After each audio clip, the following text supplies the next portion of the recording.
Meus amigos, boa noite para todos. Eu fico muito feliz de mais uma vez poder comparecer à Winterthur no SEAC, ser recebido pelos amigos queridos da Suíça, país pelo qual eu tenho um profundo respeito em virtude da seriedade do trabalho que tem sido realizado nessas terras. O tema da nossa reflexão da noite talvez seja um dos mais profundos da doutrina espírita. Allan Kardec escreveu no Evangelho segundo o Espiritismo, no capítulo 6, item 4, o seguinte: o Espiritismo realiza o que Jesus disse do Consolador prometido. Dois pontos. Conhecimento das coisas, fazendo que o homem saiba de onde vem, para onde vai e por que está na terra. Atrai para os verdadeiros princípios da lei de Deus e consola pela fé e pela esperança. Também no Evangelho segundo o Espiritismo, no capítulo 1, no item 7, o codificador afirmou: portanto, o Espiritismo é obra do Cristo. Ele mesmo, o Cristo, o preside, assim como preside, conforme igualmente anunciou, a regeneração que se opera e a regeneração que prepara o reino de Deus na terra. Já no livro A Gênese, no item 42, o codificador conclui: reconhece-se que o Espiritismo realiza todas as promessas do Cristo a respeito do Consolador anunciado. Ora, como é o Espírito de verdade quem preside ao grande movimento da regeneração, a promessa do seu advento se encontra realizada. Porque, de fato, ele, o Espiritismo, é o verdadeiro Consolador. Diante de afirmativas tão claras, tão incisivas de Allan Kardec, surge uma profunda pergunta: por que é o Espiritismo o Consolador prometido, segundo os moldes do capítulo 14, 15 e 16 do Evangelho de João? Para isso, nós precisamos falar um pouco sobre a estrutura do livro O Evangelho segundo o Espiritismo, especialmente os 4 capítulos. Porque todos nós somos espíritos num processo multimilenar de crescimento e aprendizado espiritual.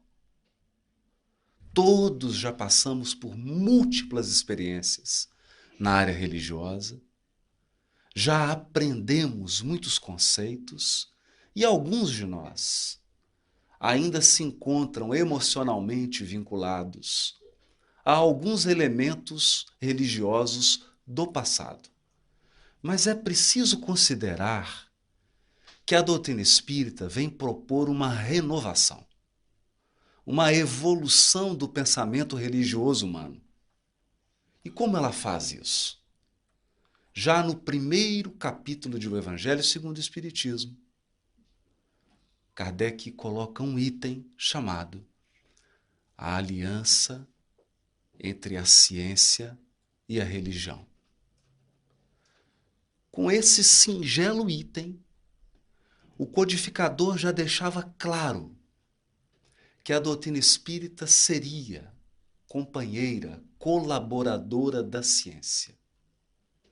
Jamais o espiritismo menosprezaria qualquer descoberta ou qualquer trabalho sério feito pela ciência dos homens.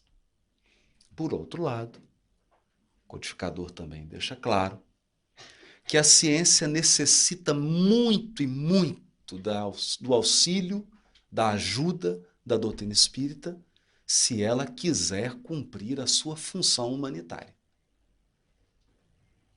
Por isso é um trabalho de cooperação. Com esse item, o codificador afastava os fantasmas do fanatismo religioso. Quantas criaturas foram queimadas, perseguidas, mortas, por conta do fanatismo religioso, do crer sem pensar, do convite à fé, mas de uma fé cega, de uma fé irrefletida, de uma fé que tem medo da pergunta, que tem medo dos questionamentos. Então, na doutrina espírita, o questionamento seria estimulado. Não o questionamento irresponsável e irreverente, mas o questionamento sério, sincero, de quem de fato quer aprender algo, de quem de fato quer viver de um modo melhor. Por isso, no primeiro capítulo do Evangelho segundo o Espiritismo, ficava claro que o Espiritismo não vem abrir nenhuma guerra, nenhuma disputa com a ciência, com a lógica, com a filosofia. Pelo contrário, ele estimula as pessoas a pensarem, a refletirem, a irem a fundo no pensamento, a saberem o porquê das coisas. Isso seria fundamental, porque nós não poderíamos dar um novo passo em direção à evolução do pensamento religioso sem abandonar essas amarras do passado. Mas no capítulo 2, o codificador faz uma nova proposta. O capítulo se chama Meu Reino Não É Deste Mundo. E neste capítulo há um item chamado O Ponto de Vista. É um capítulo curioso, porque quem oferece uma mensagem do mundo espiritual é um espírito de uma rainha. E ela vem falar sobre a diferença entre realeza no mundo físico e realeza no mundo espiritual. Porque muitos que saem pelo tapete vermelho do mundo chegam ao mundo espiritual pela porta dos fundos. Nem sempre aqueles que foram aplaudidos, que receberam troféus, que receberam os louros, os aplausos dos homens, chegam em condições boas ou dignas no mundo espiritual. Não raro, aqueles que foram menosprezados, desconsiderados, ou que sequer foram vistos, chegam no mundo espiritual numa condição luminosa, porque construíram por dentro. É assim que Kardec fala da realeza espiritual. E ao falar da realeza espiritual, ele propõe um novo olhar sobre Jesus. Daí o item, o ponto de vista. Se Jesus for analisado de um ponto de vista puramente humano, nós não veremos senão o Galileu que viveu 2000 anos atrás. E é possível que ingenuamente, eu diria quase que tolamente, comparemos Jesus a algum outro filósofo que passou pelo mundo. No entanto, Kardec olha para essa figura de um ponto de vista espiritual. E de um ponto de vista espiritual, a figura de Jesus cresce exponencialmente,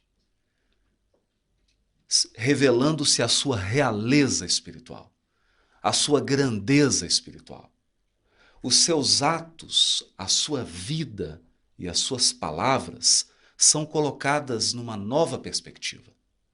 Não numa perspectiva do mundo, mas numa perspectiva do espírito imortal. Então, Jesus assume uma condição difícil de ser enxergada, eu diria difícil de ser entendida, a menos que nos coloquemos desse ponto de vista, a menos que avaliemos do ponto de vista espiritual. Mas no capítulo 3, Kardec propõe um novo elemento renovador. Há muitas moradas na casa de meu Pai. E fala de um universo infinito, grandioso, repleto de seres. Seres inteligentes da criação. Filhos de um só Pai. Fala de uma família universal. Seres que se manifestam de maneiras muito diferentes, que possuem corpos diferentes, de acordo com o ambiente onde eles vivem, mas todos guardando as mesmas características, os mesmos potenciais espirituais. E então, nós somos convidados a ampliar a nossa mente e não mais pensar num Deus que seja o Deus de um povo, no Deus que seja o Deus de uma língua, no Deus que seja, pior ainda, o Deus de uma igreja, mas a pensarmos em um Deus universal. Num Deus sem fronteiras. Não só sem fronteiras terrenas, mas um Deus sem fronteiras cósmicas. É preciso um crescimento espiritual muito grande para ter essa percepção cósmica que a doutrina espírita nos convida a ter. E é o que está no capítulo 3 de O Evangelho segundo o Espiritismo. Mas diante de um universo tão grandioso, diante de um universo tão magnífico como esse, bastando lembrar que o sistema solar mais próximo do nosso, o mais próximo, o nosso vizinho, está a 42 anos-luz de nós. Se nós pudéssemos viajar à velocidade da luz, demoraríamos 42 anos para chegar no vizinho. Então, como conciliar um universo tão grandioso com uma ideia de um Deus tão pequeno? De um Deus sentado num trono, de um Deus que tem preferências, de um Deus que se irrita, que culpa, que condena. Como conciliar? Impossível. Essa visão grandiosa do universo nos força a imaginar um Deus infinito, um Deus soberanamente justo e bom, um Deus que cuida, que é providência, mas que é também previdente, de um Deus que se manifesta nos mínimos atos, nos mínimos acontecimentos, por conta da sua inteligência suprema. E é assim que Kardec lista os atributos desse Criador, e nós somos quase que convencidos, de pronto, de que nenhuma das concepções de Deus no mundo são capazes de atender aos requisitos, aos atributos de Deus listados pelo codificador. Naquele momento ficava claro que as religiões precisavam crescer, precisavam se aperfeiçoar, que o pensamento religioso precisava dar um passo adiante, se quisesse sobreviver. E no capítulo 4 do Evangelho segundo o Espiritismo, Kardec conclui o pilar da obra falando da necessidade de muitas vidas, a pluralidade das existências. Ninguém pode ver esse reino grandioso de Deus se não nascer de novo. Uma vida é muito pouco. diante de um universo tão grandioso que podemos, com uma só vida. Muitas encarnações, muitas vidas, muitas experiências, em vários locais, em vários ambientes. Algumas muito diferentes das outras, para que nós possamos aperfeiçoar o nosso espírito, para que possamos adquirir experiências que nos coloquem em condições, dizem os espíritos, de assumir o nosso papel na criação. Diante desse quadro, o capítulo 5 de O Evangelho segundo o Espiritismo é curioso, porque ele parece não ter lógica, não seguir uma lógica dos capítulos anteriores. O capítulo 5 é Bem-aventurados os aflitos. Por quê? Nós nos perguntamos o que fez o codificador deslocar esse capítulo em especial, colocando depois desses 4 e antes do capítulo 6, que é o Cristo Consolador. E quando nós começamos a ler, nós vamos perceber por quê. Ele mesmo nos diz no capítulo 6, o Espiritismo realiza o que Jesus disse do Consolador prometido. Conhecimento das coisas, fazendo que o homem saiba de onde vem, para onde vai e por que está na terra. Atrai os homens para os verdadeiros princípios da lei de Deus, os verdadeiros princípios da lei, e consola pela fé e pela esperança. É o Consolador, porque no capítulo Bem-aventurados os aflitos, o que a doutrina espírita faz é dar um novo significado para a dor. Um novo significado para o sofrimento. Pensemos. Na filosofia materialista, que é a filosofia dominante no mundo, nós somos levados a crer que a vida se inicia no berço e termina no túmulo. Todos os seus vínculos afetivos começam no berço. E todos terminam com a morte. É preciso muita fé. Eu diria uma fé cega para acreditar nisso. Porque cada um de nós vai olhar para suas famílias e sabe como que funcionam os laços afetivos nas famílias. Algumas pessoas da família nós temos pouquíssima ligação. Com outros, nós temos uma ligação afetiva que não sabemos explicar.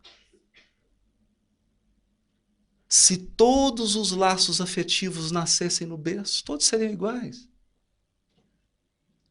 Então você teria maior afetividade com quem você mais conviveu. E isso não é uma verdade. Mais do que isso, se tudo que nós aprendemos a partir do berço, como que encontramos crianças com 4, 5 anos de idade, falando 3 idiomas? Tocando instrumentos como se fossem concertistas experientes, com 30, 40 anos de experiência. De onde veio esse conhecimento? Porque alguns têm extrema facilidade para aprender determinadas coisas, enquanto outros têm extrema dificuldade.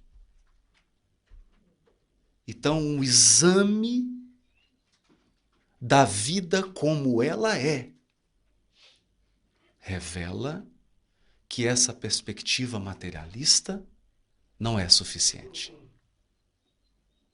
É preciso encarar as coisas de um ponto de vista espiritual.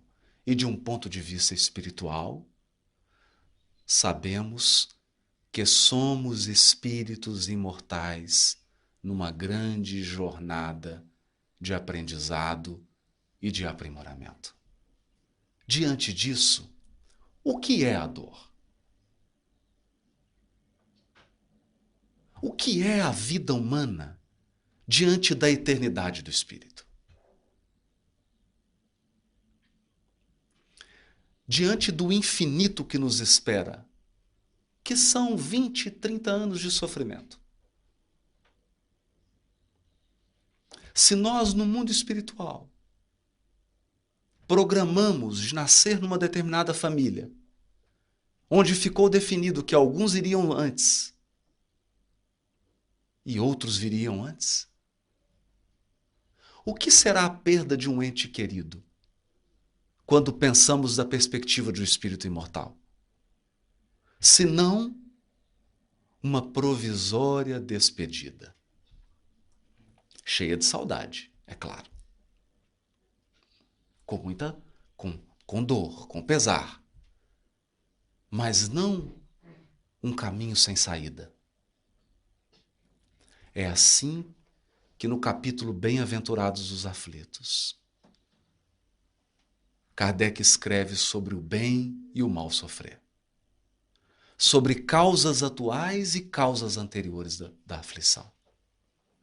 Começa a dar um novo significado para o sofrimento, para a dor, para as dificuldades, tornando-nos mais fortes, mais preparados para as dificuldades e lutas da vida física.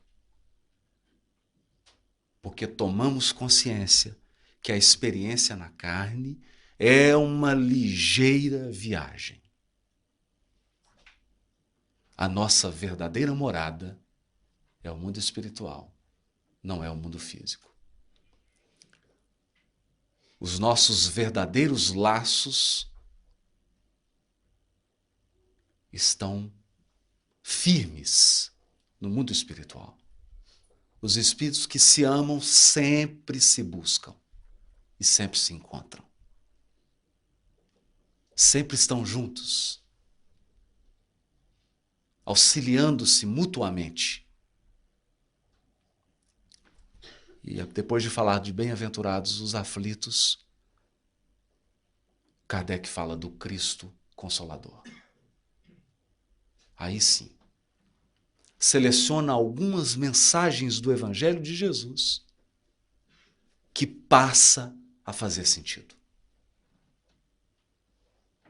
Só fazem sentido se vistos dessa perspectiva que o Espiritismo nos coloca. A perspectiva da imortalidade, a perspectiva da reencarnação, a perspectiva do progresso espiritual, do aprimoramento espiritual. E isso significa um ganho até mesmo nas filosofias espiritualistas. Filosofias espiritualistas temos várias, mas algumas nos deixam confusos, porque algumas falam de imortalidade, mas não garantem que a nossa individualidade será preservada. Em algumas filosofias, depois da morte, você perde a sua individualidade. Então, de que vale o esforço? De que vale o sacrifício do aprendizado? De que valem as conquistas individuais se todas serão perdidas?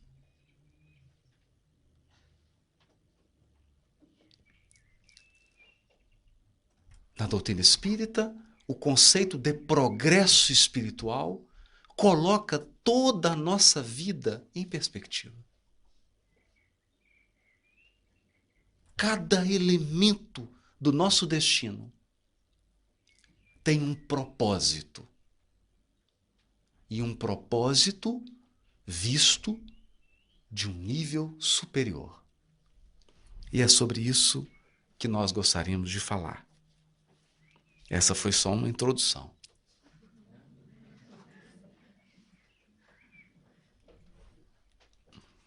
Nós temos percebido que o volume de conhecimento que um espírita tem necessariamente não reflete a qualidade de vida espiritual que ele tem. Porque qualidade de vida espiritual não é o tanto que você sabe, é o tanto que você vive. É como você vive. É como que você olha para as coisas. E quando Kardec diz que o Espiritismo é o consolador prometido, ele não é um consolador porque simplesmente traz todos esses conceitos que nós falamos aqui. Ele é o consolador prometido porque traz algumas ideias que são grandiosas, mas que são misericordiosas. Vamos falar de algumas delas. A primeira delas é a ideia de um Deus providência divina. Isso está muito claro no capítulo 3º do livro A Gênese do Codificador. Nós não temos um Deus que é um robô. Algumas concepções de Deus o colocam como se fosse uma máquina. Alguém que estabeleceu leis gerais que funcionam por si mesmas. E é essa ideia que o codificador vai apontar como um gravíssimo erro. E nos mostra um conceito de providência divina. De um universo mergulhado no fluido cósmico. Todos os atos, todos os pensamentos, todos os mínimos gestos sendo acompanhados e dirigidos pelo Criador, que acima de tudo é Pai. Portanto, essa ideia é profundamente consoladora.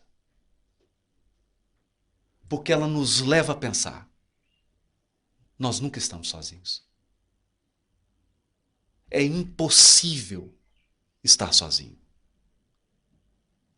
Nós sempre estamos acompanhados. Porque estamos mergulhados no amparo do Criador. Não há nada fora dele. Tudo está abarcado, envolvido pela sua ação, pelo seu pensamento e pelo seu amor.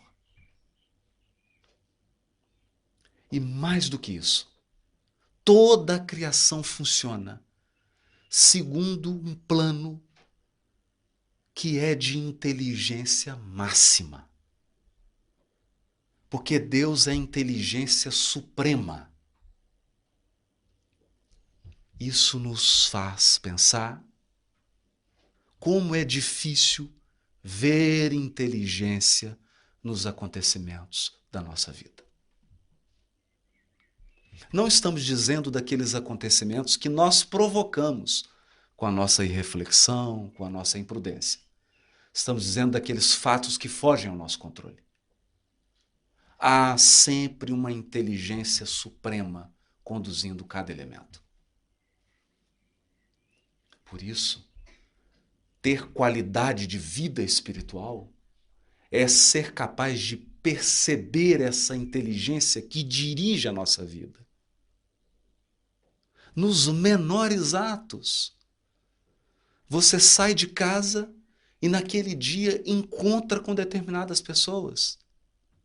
Emmanuel afirma: cada dia tem as suas características magnéticas. Cada dia é portador de um conjunto de lições específicas. Mas para quem está atento. Porque nada transcorre ao acaso. Nós estamos num plano profundamente inteligente que nos dirige. Mas não bastasse esse acompanhamento direto, pessoal do Criador, há ainda outros elementos que precisamos considerar. Nós aprendemos no Livro dos Espíritos, e sobretudo na obra de André Luiz, que o Espírito se irradia como uma chama. E que o pensamento é semelhante a uma onda eletromagnética que se propaga. E nós ainda estamos pensando que o Espírito precisa comparecer aqui. Ele precisa vir aqui para ter alguma atuação sobre nós. Mas basta que ele irradie o seu pensamento. E quão mais superior é o Espírito, mais poderosa é a irradiação do seu pensamento. De onde ele estiver, basta ele irradiar o seu pensamento. E ele nos envolve completamente. Nos inspira com ideias. Nos inspira com sentimentos. E nesse sentido, nós também precisamos concluir que estamos sobre o amparo de orientadores espirituais. Todos nós. A nossa encarnação não é fortuita, não é obra do acaso. A nossa encarnação integra uma teia, um conjunto de encarnações. Pessoas que nasceram conosco, mais ou menos na mesma época, que vão se relacionar conosco, que vão se encontrar conosco, que vão interferir na nossa vida, que vão aprender conosco e que vão nos ensinar, que vão nos desafiar, mas que estarão juntas conosco, num conjunto simétrico, planejado, com um tempo definido. É preciso enxergar sabedoria nisso. É preciso enxergar inteligência nisso. Mesmo lendo na literatura espírita, nem sempre nós assimilamos essas ideias. Mas o fato é que as nossas encarnações, porque são solidárias, como diz o codificador, possuem um plano pedagógico. Basicamente, dizendo de uma forma mais simples, ninguém está passeando aqui.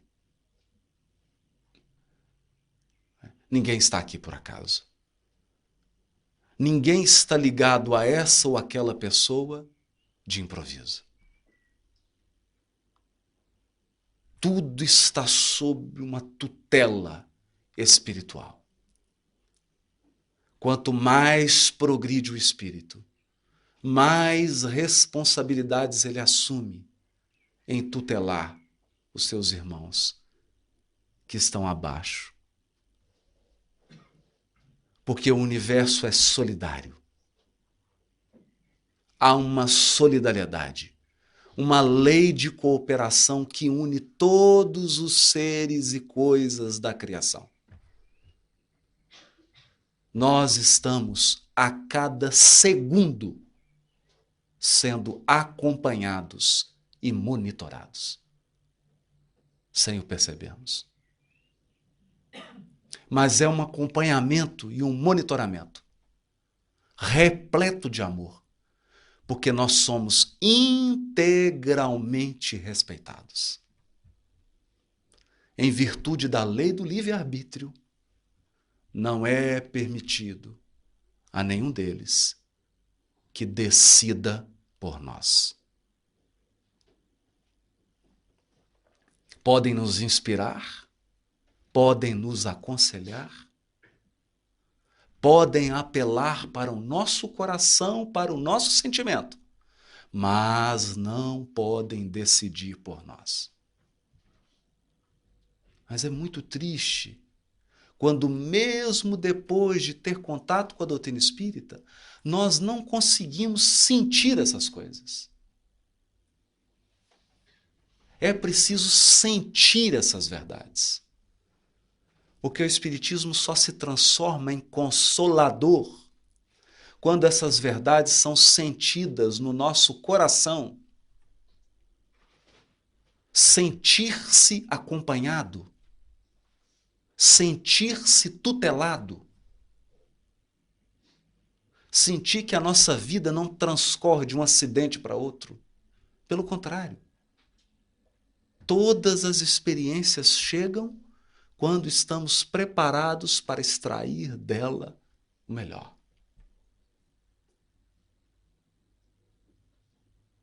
Esse é um ponto fundamental. Há outro elemento bastante importante. Nós fomos educados a enxergar Jesus simplesmente como um líder religioso, quase que um símbolo religioso, uma figura puramente humana, puramente religiosa. Mas, na perspectiva do Espiritismo, Jesus é um consultor. É um irmão mais velho. Tão mais experiente que nós. Tão mais experiente. Mas que nem por isso deixa de nos acompanhar. Ele é o responsável pelos caminhos da evolução de todo o planeta. Portanto, nenhum de nós está ao léu. O mundo não caminha sem um rumo, sem um propósito, sem um plano.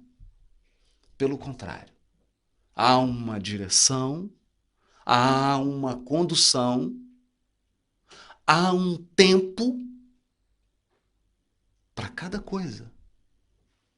Acontece que o nosso tempo é diferente do tempo de Jesus. Porque nós nos impressionamos com 40 anos, 50 anos. Como se isso fosse muito. Mas quanto tempo esperou o Cristo para que tivesse no mundo a espécie humana? Bilhões de anos. Bilhões de anos. Quando o Públio Lentulus, no livro Há 2000 anos, se encontra com o Cristo, ele diz: está no teu querer. Você pode me seguir agora ou daqui a milênios. Porque a perspectiva de tempo dos espíritos superiores é diferente da nossa. Eles não têm a ansiedade que nós temos. E eles sabem que o amadurecimento espiritual leva tempo. É da lei. Amadurecer leva tempo. Ninguém sai da infância espiritual para a maturidade espiritual num piscar de olhos. Muitas vidas são necessárias. Muitas experiências são necessárias. Algumas delas, experiências desafiadoras, que nós consideramos como mal. Porque o ser humano, na sua visão limitada e restrita, e é o que dizem os espíritos, eles nos dizem assim: imagine os espíritos superiores como alguém que está vendo de cima de uma montanha muito alta. E imagine a pessoa que está viajando no pé da montanha. É claro que quem está no alto da montanha tem uma visão que abarca. Ele sabe qual é o contorno da estrada. Ele sabe quais pontos serão trilhados. Ele sabe quanto tempo vai se gastar para chegar de um ponto a outro. Porque a visão é mais ampla. Quem está viajando nem sempre tem a visão. Então, para nós seres humanos, profundamente apegados ao corpo, profundamente apegados à experiência material, a pior coisa que pode acontecer é a morte física.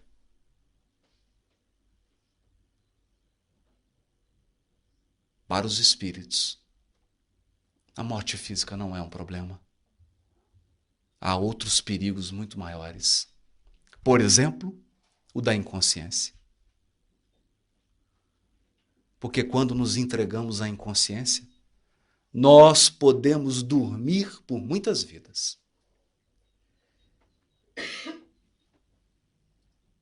Não há nenhum problema. A providência divina tem uma paciência infinita.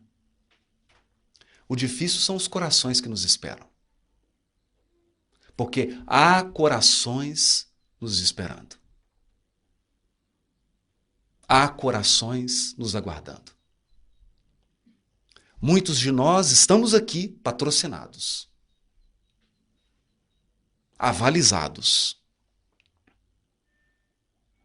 Recebemos um empréstimo, uma intercessão espiritual, por amor. Porque alguns corações aguardam o nosso despertar. Mas o despertar, para ser proveitoso, tem que ser um despertar na carne. Porque despertar no mundo espiritual é quase que uma exigência. Não tem jeito. Depois que você desencarna, para começar, depois que a gente desencarna, todo mundo vira médium. Porque todo mundo vê espírito, ouve espírito, conversa com espírito, não é?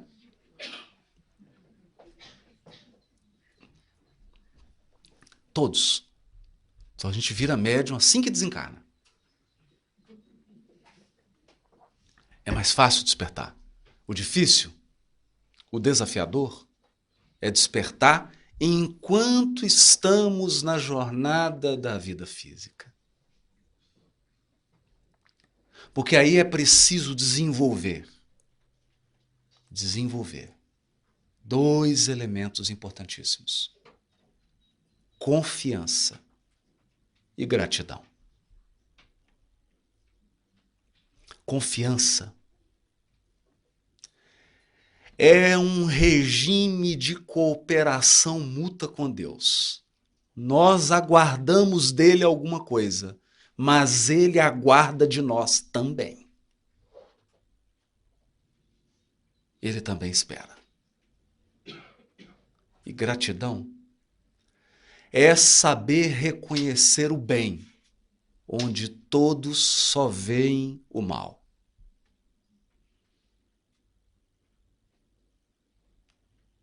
Nós vivemos numa sociedade que nos tornou frágil para o sofrimento.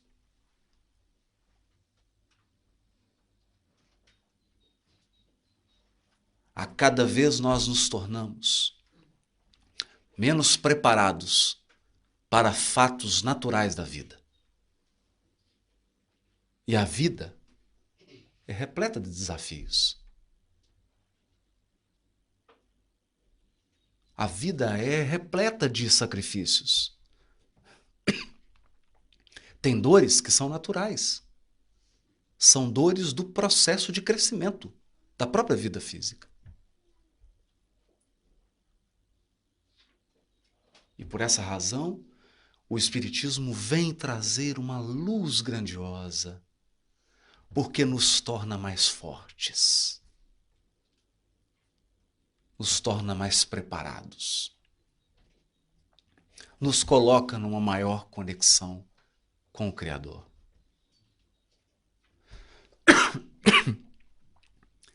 A doutrina espírita também é o Consolador prometido. porque ela reforça a virtude.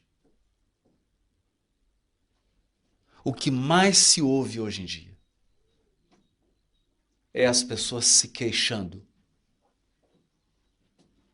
quase que desistindo de serem boas. Porque ser bom parece não trazer mais nenhum benefício, nenhum resultado. Vivemos num mundo em que o egoísmo se alastrou com tanta força, em que o orgulho cresceu de uma maneira tão grandiosa, que muitas vezes ser honesto, ser bom, fazer o bem, é quase sinônimo de tolice. Porque o mundo virou o mundo dos espertos, dos estrategistas, daqueles que agem à escondida, com planos, sempre com segundas e terceiras intenções, e muitas vezes com o aplauso das multidões. No entanto, quando olhamos com o olhar espiritual, nós sabemos que a justificativa da bondade está na nossa essência. Diz uma história zen budista que um mestre caminhava com seu discípulo pelas margens de um rio. E ele encontrou um escorpião que havia caído no rio e estava sendo levado pelas águas, ia morrer afogado. O que o mestre fez? Pegou o escorpião, tirou da água, colocou na margem. Quando ele colocou o escorpião na margem, ele picou a mão daquele mestre. E aí o discípulo olhou para aquilo e falou assim: mas mestre, que loucura é essa? O senhor não sabe que é da natureza do escorpião picar? Ele virou para o discípulo e falou assim: você não sabe que é da minha natureza ajudar? A questão é que, por sermos espíritos imortais, por sermos filhos de Deus, que é suprema bondade e suprema inteligência, nós não conseguimos viver se não formos bons. Se nós não perdoarmos, adoecemos. Se nós não exercermos a bondade, sentimos tédio. Se nós não formos fraternos, vamos sofrer de solidão e depressão. O que acontece no mundo, exceção feita dos casos clínicos, que realmente precisam de um remédio, de um acompanhamento médico, é lógico, inclusive psiquiátrico, mas exceção feitas a esses casos, há muitas pessoas experimentando solidão, depressão, amargura, rancor, tédio, porque não estão desenvolvendo seus potenciais de inteligência e de bondade. Felicidade não é o que nós acumulamos. Felicidade é o que nós compartilhamos. Nós sabemos disso. Que adianta um banquete maravilhoso num castelo se você estiver comendo sozinho?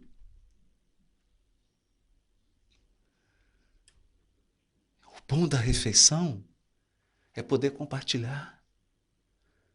Nós fomos criados para o compartilhamento.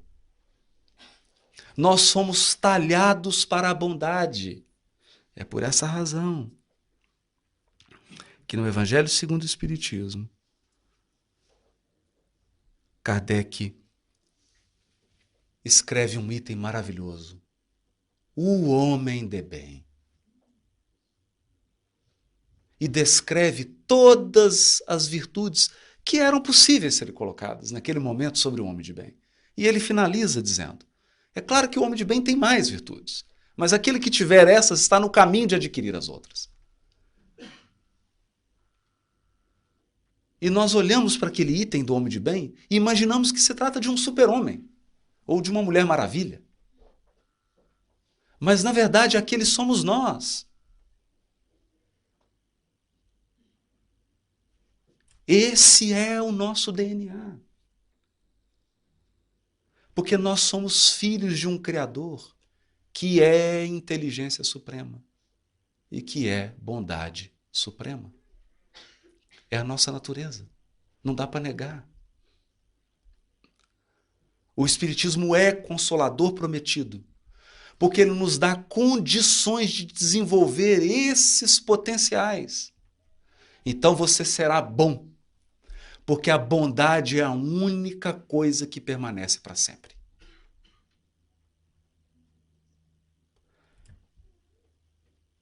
Ele nos ensina a ser verdadeiro, porque a verdade é a única coisa que permanece.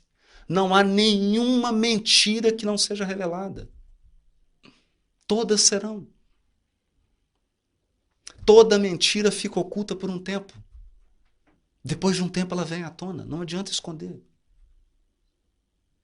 Não há segredos de família, não há segredos pessoais. Tudo vem à tona num determinado momento. Tudo vem à tona. Só a verdade permanece. Toda maldade é reparada. Todo mal causado volta para a nossa vida. Toda a nossa ação de prejuízo ao semelhante chega até a nossa vida por uma razão muito simples. É da lei de Deus que cada um de nós atraia somente aquilo que emite. E isso é física, é matemática. Tudo que nós emitimos tem uma frequência, tem uma cor, tem um cheiro, tem peso. E é isso que nós vamos atrair. Por essa razão, as pessoas se queixam de experiências que vivem na profissão, de experiências que vivem no casamento, de experiências que vivem na família, de experiências que vivem na tarefa espírita, esquecidas de que as experiências que nós vivemos são fruto das emissões dessa vida ou de outras.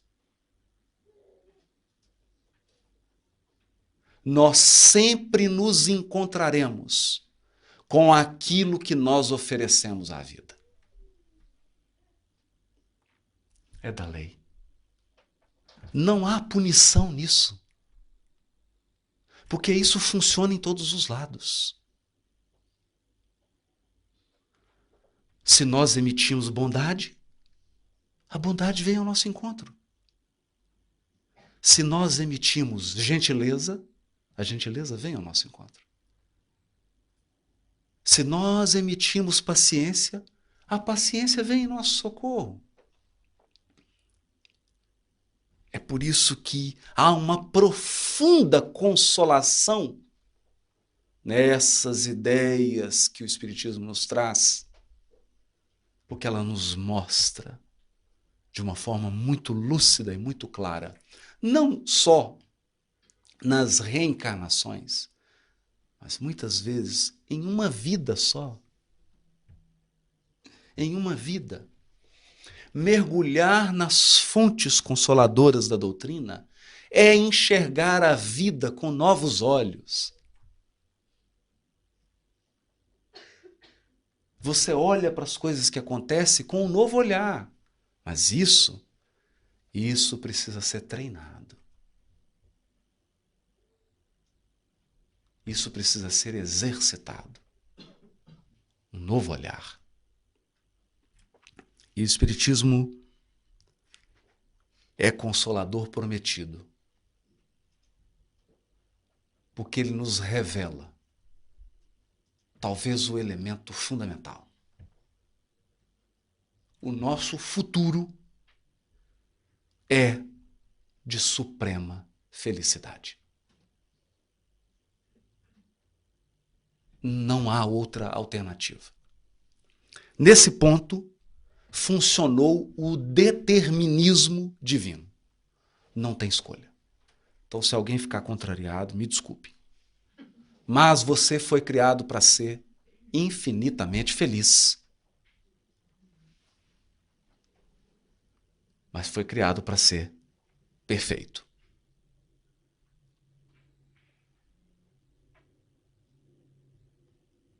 O aperfeiçoamento é da nossa natureza. Não tem escolha. Essa é uma seta que nos guia. Nós caminhamos para a felicidade, para o amor, para a sabedoria. E nessa caminhada, a cada passo, nos tornamos mais fortes. Mais fortes. A diferença entre os espíritos superiores, que já se sentem consolados, e nós, é que eles passaram pela experiência. Nós ainda estamos nela. É só essa a diferença. Todos vamos passar. Esses aspectos consoladores da doutrina espírita foram destinados a causar uma revolução no pensamento religioso da Terra. E isso mal começou. Mal começou. Nós estamos ainda na primeira semeadura.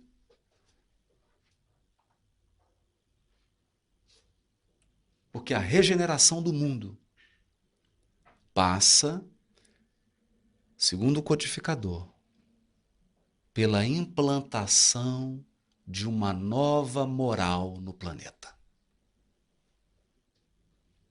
Uma nova ordem moral, que, segundo Kardec,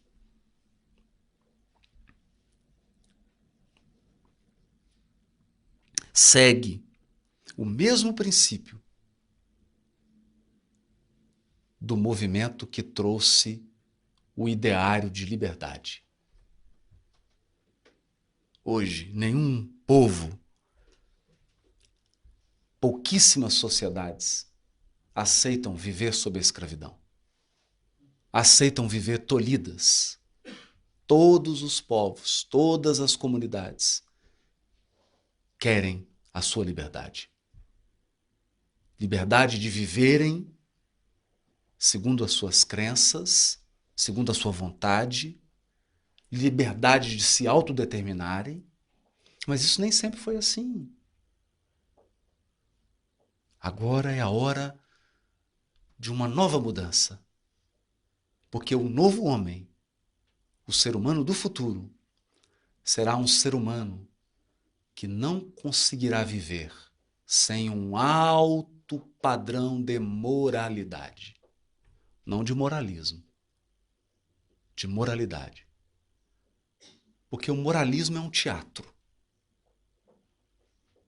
O moralismo é um conjunto de atos teatrais para parecer puro. O moralismo tem mais a ver com gestos exteriores do que com sentimento. Tem mais a ver com seguir regrinhas do que com vibrar amor e sabedoria. A moral é diferente. Porque a moral trazida pelo Evangelho e resgatada pelo Espiritismo é uma moral interior. É uma moral que tem sua base no amor ao próximo, no respeito incondicional ao outro, no amor a Deus e no amor a si mesmo. Porque precisamos aprender a nos perdoar.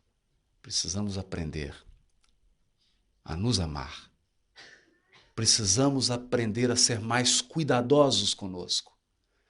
Não apenas no que diz respeito aos aspectos físicos. Nisso nós já somos tão bons. O que muitas vezes nós somos negligentes para conosco é no cuidado do nosso espírito. Quantos de nós são negligentes na higienização do pensamento, na purificação dos sentimentos, no cuidado para com o seu padrão de vida espiritual? Mas o certo é que no mundo de regeneração teremos criaturas moralizadas, preocupadas com o bem comum, todos preocupados com o bem comum, todos preocupados com o bem-estar do próximo. E então teremos cumprido aquela promessa de Jesus, tal como dito por Allan Kardec, de trazer o reino dos céus para a terra. Porque aí sim, a terra se elevará à escala dos mundos felizes, onde o bem predomina e onde há um intenso trabalho educativo para com o mal que resta. É por isso que, na questão 886, Kardec escreveu: o amor e a caridade. O amor e a caridade são um complemento da lei de justiça, pois amar o próximo é fazer-lhe todo o bem que nos seja possível e que desejaríamos nos fosse feito. Tal o sentido destas palavras de Jesus: amai-vos uns aos outros como irmãos. Mas, na qualidade de consolador prometido, é preciso dizer: ser consolado nem sempre é ser agradado por Deus.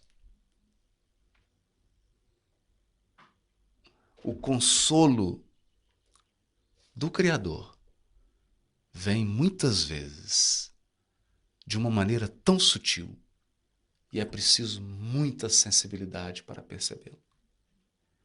É porque, por nos amar, o Criador tem um compromisso com a nossa educação. E ninguém educa dizendo apenas sim. Faz parte do processo educativo levar o aluno de um estágio a outro. E toda vez que nós mudamos de um estágio para o outro, ampliam-se as questões. Vai ficando mais difícil, porque a pessoa está mais preparada, ela tem mais condições, mais recursos e, portanto, cresce a sua responsabilidade.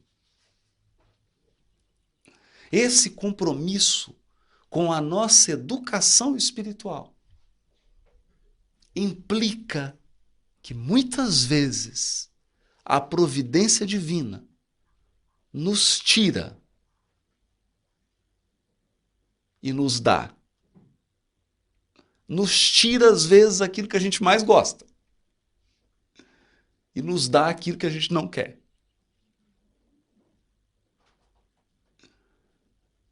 Mas, com certeza, sempre que faz isso, faz pensando no ganho de amadurecimento e aprimoramento que o nosso espírito terá. Sempre.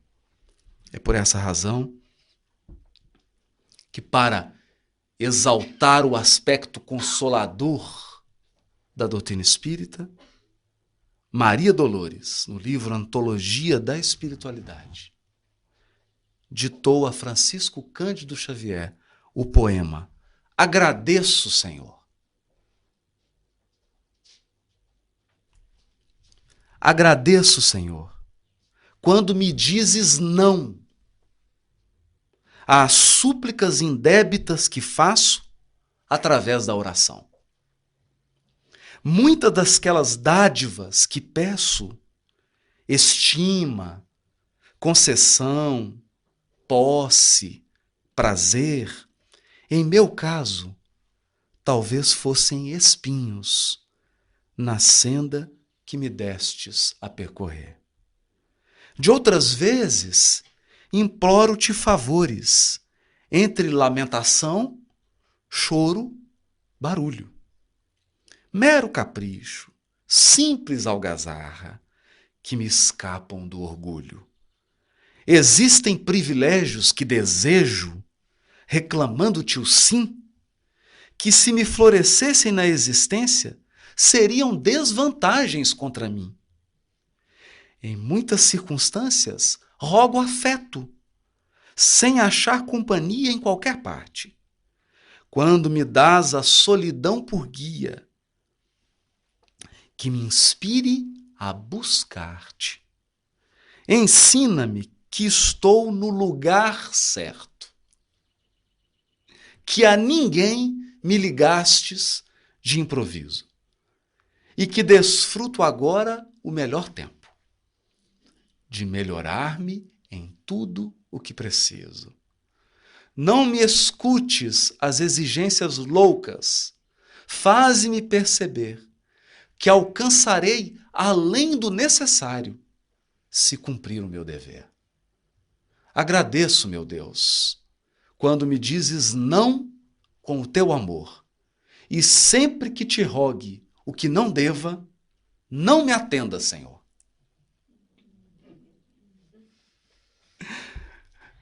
É esse o sentido da consolação espiritual. Um sentido maduro. Porque nós não podemos imaginar o consolo do Espiritismo como um simples afago que se faz numa criança. Deus não nos quer para sempre crianças espirituais. Nós precisamos amadurecer. Precisamos crescer. E crescer significa ser mais forte. Quando se cresce espiritualmente, aumenta a nossa tolerância, a nossa resistência, a nossa capacidade de renúncia, a nossa capacidade de sacrifício, a nossa capacidade de trabalho, a nossa capacidade de doação, mas acima de tudo, a nossa fidelidade a Deus. Porque estabelecer uma profunda relação com Deus. E é esse o propósito da doutrina. Nos religar verdadeiramente a Deus. Só se estabelece uma profunda e perene relação com o Criador se nós somos capazes de amá-lo mesmo quando ele nos diz não. É por isso que diz Emmanuel: as determinações do alto são sempre a nosso favor, ainda que de momento pareçam contra nós.